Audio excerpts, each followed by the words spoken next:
kulanti wacan oo wanaagsan daawadayaasha qiimaha iyo qadarinta naga mudano waxaad ku soo dhawaataan qodobada qaranjoog news wararkan waxa ugu waaweyn dhalinyarada magaalada Muqdisho bilaabay sharar ka dhan ah dawladda iyo al-shabaab xafiiska madaxtooyada Soomaaliya ayaa la sheegay in saacadii la soo dhaafay buux dhaafiyeen qaar ka mid ah beelaha dawladda magaalada Muqdisho iyo siyaasiyiin doonayo in loo magacaabo gudoomiyaha gobolka Banaadir iyo Doqa Muqdisho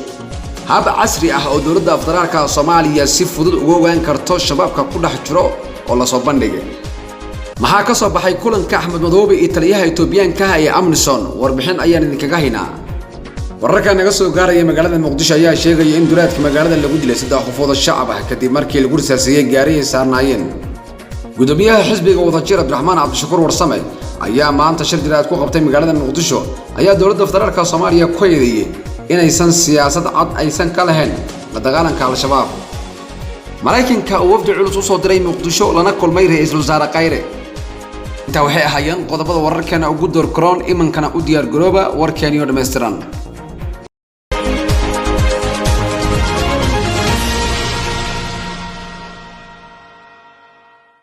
marka la isku soo qad haboon daawaday fadlan haddii aad ku cusubtahay channelkayga waxaan ka codsanayaa in aad subscribe inoo saarto gobolkan aad furato si ku soo gaaro wararkii u dambeeyay Soomaaliya iyo caalamka ee aan soo dhigno maadsana daawade aan ku bilowno dhalinyarada ku nool magaalada Muqdisho ayaa bilaabay sharar ka dhan ah dawladda iyo al-shabaab dad badan ayaa ilaa hadda waxa ay ka dadiglaadahay in gudoomiyaha gobolka Banaadir ana Doqa magaalada Muqdisho injineer Abdiraxmaan Cumar Cusmaan Yarisow Allahu naxariistay ay dileen al-shabaab waxaana soo korrayo shakiyada iyo toonada intaasi ku saabsan dhalinyaro badan ku nool magaalada Muqdisho isla markaana aqoon-yahano ayaa ka bilaabay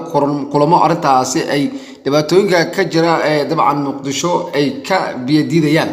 dhalinyarada ayaa sheegay in dadka ku nool magaalada Muqdisho ay wajahayaan beegsi gaar ah in la dabar gooyo aqoon-yahanadooda iyo qaybaha kala duwan bulshada iyo haldoorka arintan ayaa u muuqato kacdoon aan wali soo ifbixin xoog loogu saarayo badbaadinta dadka ku nool gobolka Banaadir iyo qaar ka mid ah dhalinyarada ayaa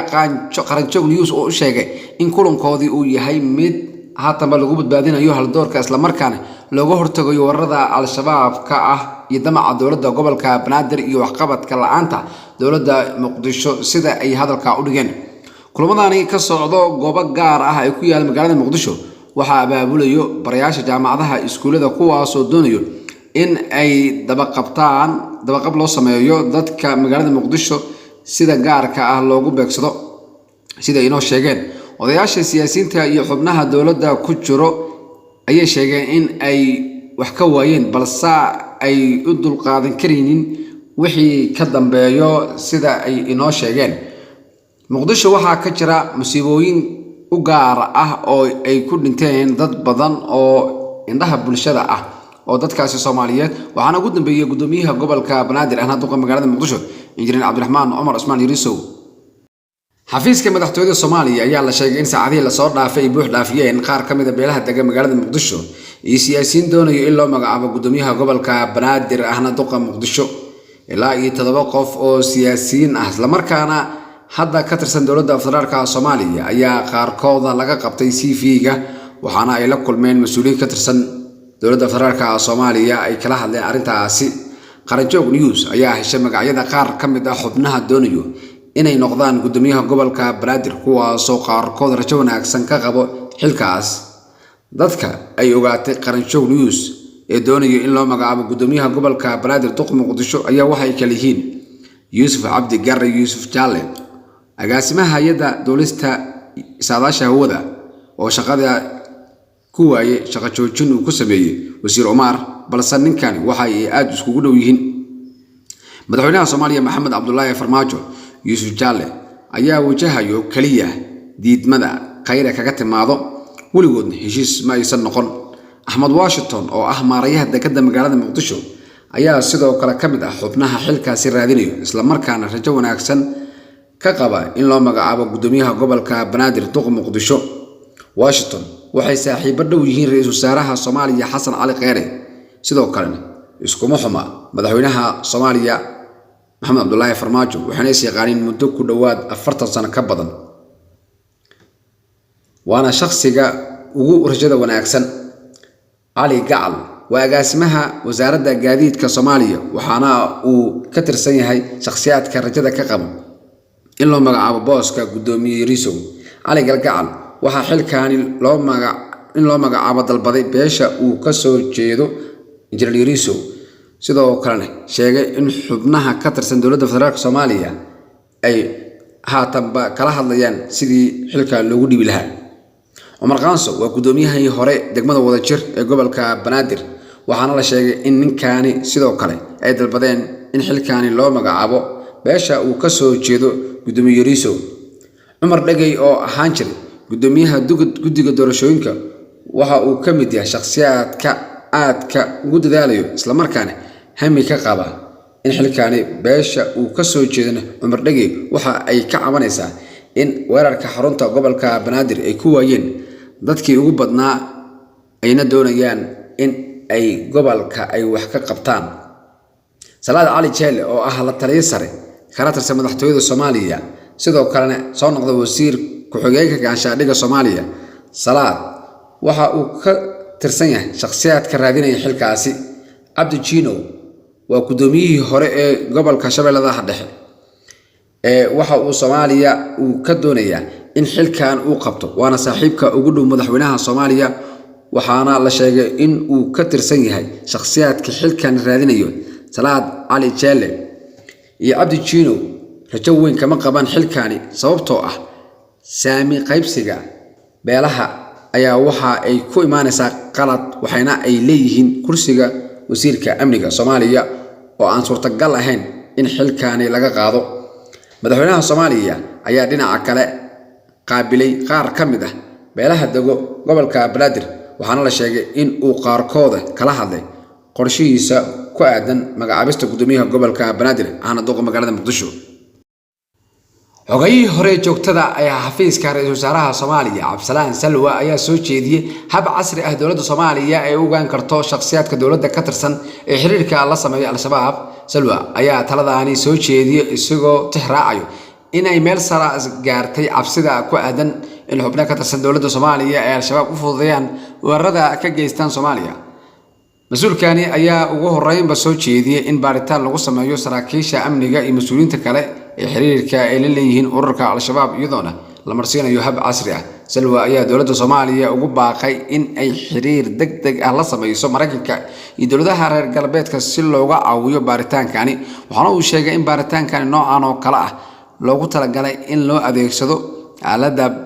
beenta kashifto ee loo yaqaano polygraph test oo sheegayo qofka marka uu been sheegayo su'aalo la weydiinayo. Polygraph ayaa waxa uu adeegsado hay'adaha dowladda Mareykanka gaar ahaan kuwa amniga ama sirdoonka. Aaladani ayaa soo saarto inuu qofka been sheegayo in kale marka lagu xiro oo baaritaan lagu sameeyo ama la marsiiyo dadka loogu shaksan yahay Al-Shabaabnimo. Salwa ayaa fariintani uu ku sheegay qoraal uu soo dhigay bartiisa Facebook. Salwa oo qoraalka sii wato ayaa waxa uu yiri dowladda Soomaaliya hadday dhab ka tahay shakhsiga iyo in argagixisadu uu ku dhex jiro xafiisyada dowladda, ha weydiisto Mareykanka ama saaxiibada kale ee reer galbeedka in laga caawiyo sidii polygraph test kashifaadda beenta ah loo marsiin lahaa dhammaanba saraakiisha amniga. Ku-xigeenka maamulka Jubbaland Maxamuud Sayid Aadan oo shalay saxaafadda la hadlayay ayaa ka warbixiyay shir ay yeesheen madaxweynaha Jubbaland oo u heliyaan xubno ka tirsan golaha fulinta iyo taliyaha ciidamada Amnisoon Yilma oo shalay gaaray magaalada Kismaayo xarunta gobolka Jubbada Dhexe. Madaxweyne ku-xigeenkaas waxa uu sheegay in kulankaani labada dhinac lagaga hadlayay sidii la iskaga kaashan lahaa ammaanka, isla markaana si midaysan loo qaadi lahaa howlgallo cusub oo deegaanadaasi Jubbaland laga sameyn doono. Maxamuud Sayid Aadan ayaa intaasi ku daray in madaxweynaha ku-xigeenka in la isku raacay in si wada jir ah looga hortago wararka been abuurka ah ee lagu kicinayo bulshada kuwaas oo la xiriirta arrimaha doorashooyinka Jubbaland. Madaxweyne ku-xigeenka waxa uu sheegay in Amnisoon ay sheegtay in aysan wax fargelin ah ku yeelan arrimaha doorashooyinka Jubbaland, loona baahan yahay in dadka wararka faafinaya si wada jir ah looga hortago iyadoona marna ay shaki gelin doonin wada shaqeynta Jubbaland iyo Amnisoon. Waxaa kaloo sidoo kale la isku raacay inay si wada jir ah amniga ugu wada shaqeeyaan inta lagu guda jiro doorashooyinka ciidamada booliiska Jubbaland iyo ciidamada booliiska Amazon. Wararka naga soo gaaray magaalada Muqdisho ayaa sheegay in duleedka magaalada lagu dilay 3 qof oo shacab ah kadib markii lagu rasaaseeyay gaari ay saarnaayeen. Gaarigan rasaaseeyay oo ka baxay magaalada Muqdisho oo noociisa ahaa nooha wuxuu ku sii jeeday degmada Balcad. Sida wararka ay sheegayaan koox burcad ah ayaa rasaasay gaarigaasi xilli uu marayay deegaanada Masax ee ku dhow duleedkaasi magaalada Muqdisho. Dadka deegaankaas ayaa sheegay in rasaastaasi lagu furay gaarigaasi ay ku geerideen darawalkii gaarigaasi 2 ruux kale oo saarnaa midkoodna ay ahayd qof dumar ah. Meydka iyo dadkii ku dhaawacmay gaarigaasi ayaa meesha laga qaaday markii uu gurmad u fidiyeen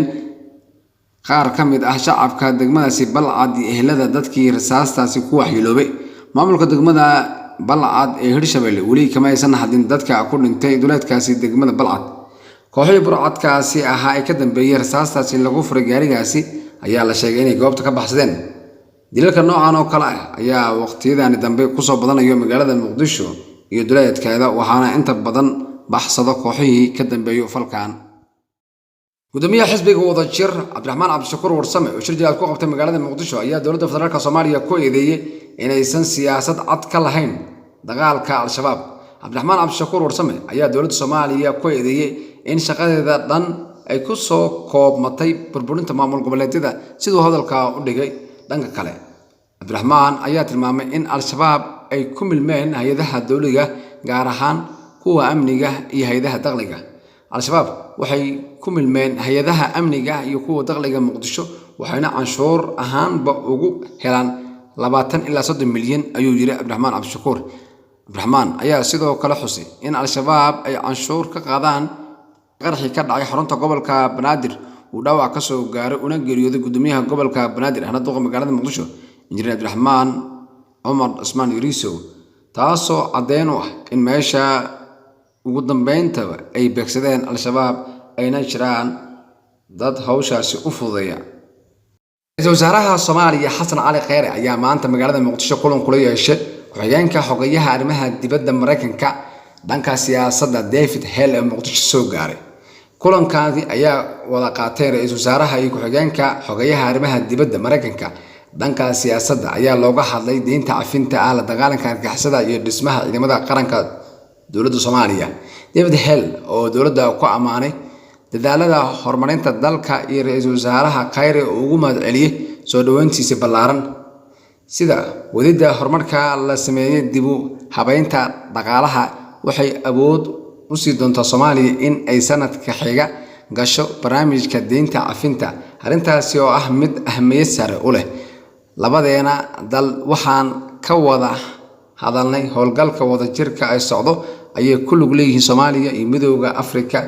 iyo saaxiibada kale caalamiga ah kuwaas oo ilaa ay hadda suurtagelinayo inay Al-Shabaab laga xoreeyo magaalooyin muhiim ah oo koonfurta ka xiga Muqdisho waana hab loo adeegsan karo howlgallada mustaqbalka ee laga hirgelin doono meel kale oo dal ka tirsan. waxaana kaloo isku afgaranay muhiimadda ay leedahay dhisidda iyo joojinta ciidamada Soomaaliya oo awood u leh kuwaas oo mas'uuliyadda xilligani la wareegi kara Amazon ayuu yiri David Hale. ra'iisul wasaaraha Xasan Cali Kheyre ku-xigeenkiisa xogayaha arrimaha dibadda Mareykanka ayaa dhanka siyaasadda ayaa kulankoodii sidoo kale ku soo hadal qaaday kaalinta Mareykanka uu ka geysanayo dadaalada dib u kabashada qaranka Soomaaliya. dowladda Soomaaliya iyo Mareykanka ayaa waxa ay ka dhaxeeyo xiriir qoto dheer ah oo soo jireen ah oo ku dhisan horumarinta danaha labada dal iyo labada shacab. waxaan intaan nooga idlaaday wararkii ugu dambeeyay Soomaaliya warwarka lamid intaan ku wada kulmi doono waxaan idinka ka tagnaa. Salaamu alaykum wa rahmatullaahi wa barakaatuh.